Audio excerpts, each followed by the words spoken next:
Why is the US threatening Venezuela with an attack? Is it just because of Maduro or oil game through which the US wants more control over global energy or any other plans to dominate South America?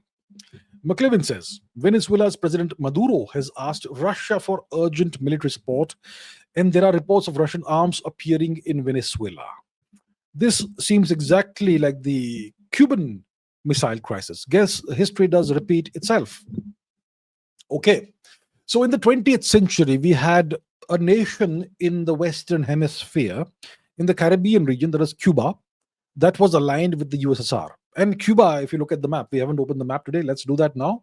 Where is map? We open map. Give me a second, and we shall visit Cuba through the map. Okay, where is map? We put on screen. Right here we are. So if we look at Cuba, you will see it's right at, in the US's backyard. Gulf of Mexico, which is now the Gulf of America, that sort of thing, right? So here is Cuba, this large island nation, right in the US's backyard, and it remained sovereign. It did not bend into cave into the US, and a whole truckload of sanctions were applied on Cuba. And as a result, Cuba, its economy froze, and it's still, if you visit Cuba, it will feel like you've stepped into the 1950s. That's how it feels. But Cuba remained independent with the help of the USSR. And it still has remained more or less sovereign nation, even though now, it's open to US tourists and whatnot. So it's now a little different.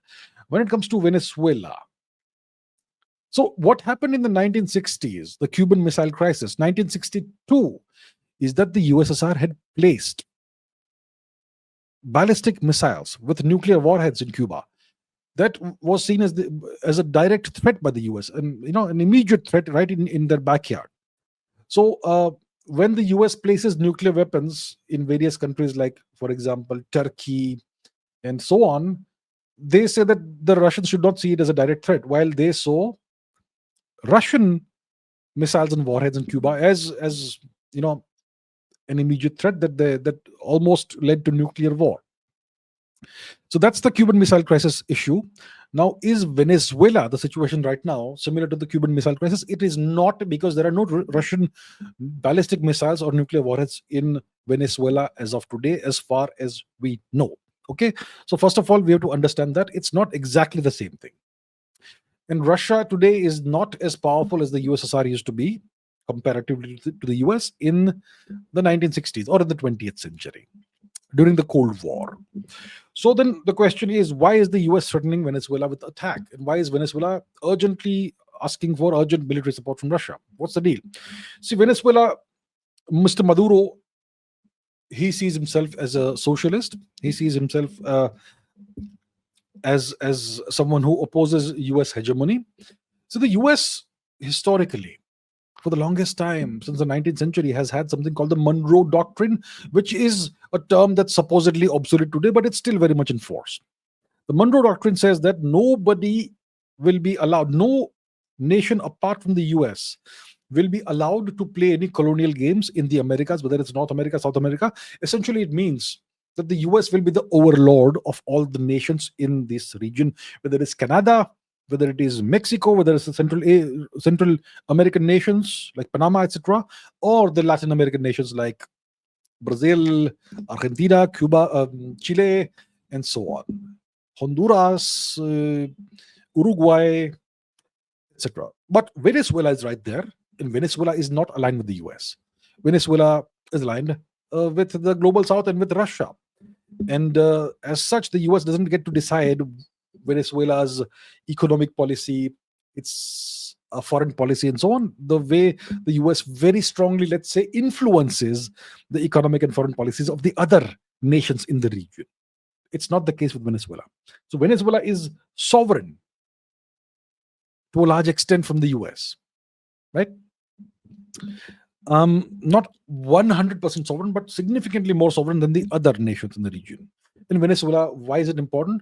Because it has these huge reserves of oil that makes it an extremely important nation.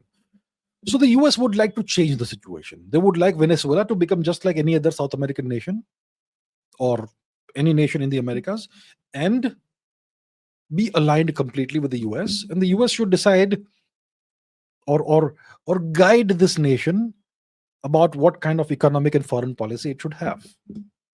Essentially, a vassal state. That's what they would like Venezuela to be. And since Venezuela has resisted this for such a long time, the Americans have imposed all kinds of sanctions on Venezuela, which has really crippled the Venezuelan economy. And then you blame it on socialism, that you are so poor and you have such terrible circumstances because of socialism, when in reality it's because of the sanctions. So now maybe the US wants to, like I said, they have decided to play defense in the Western Hemisphere, and they will kind of allow China to dominate to some extent the Eastern Hemisphere. So if the US wants to play defense in the Western Hemisphere, they have to control the whole of the Western Hemisphere.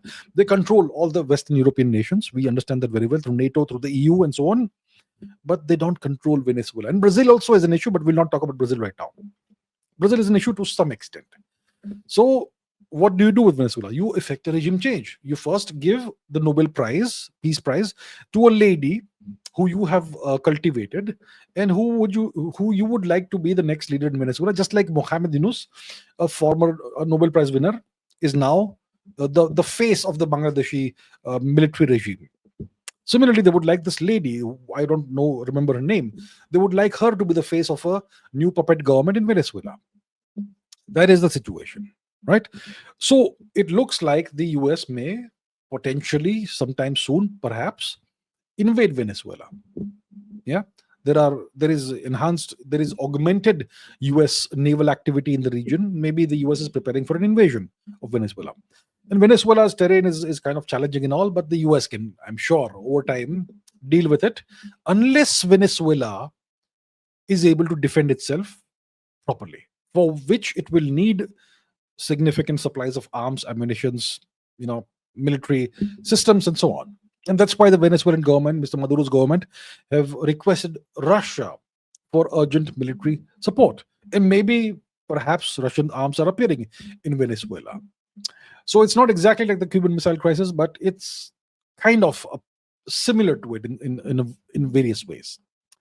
So why does the US want Venezuela? First of all, to align the whole of the Western Hemisphere with the US. And secondly, obviously, oil, very important. If you take Venezuela, you get to control the way the oil is sold, to whom it's sold, to whom it's not sold, what price, and so on. So that way you can control more of the global oil supply, which is obviously very welcome if you're the US. So that, in a nutshell, is what is happening. What will happen? Can't say. Hopefully there is no warfare and such, because it will be disastrous for an already devastated country, a country that's devastated by sanctions. But let's see. The US is fully capable of taking Venezuela over and effecting a regime change. That's fully, the US is definitely capable of that, very much so, unless the Russians get involved and bolster the defensive capabilities of the nation, in which case the US may perhaps reconsider if Russia is able to supply sufficient arms, ammunition, and whatnot to Venezuela. That's where we are.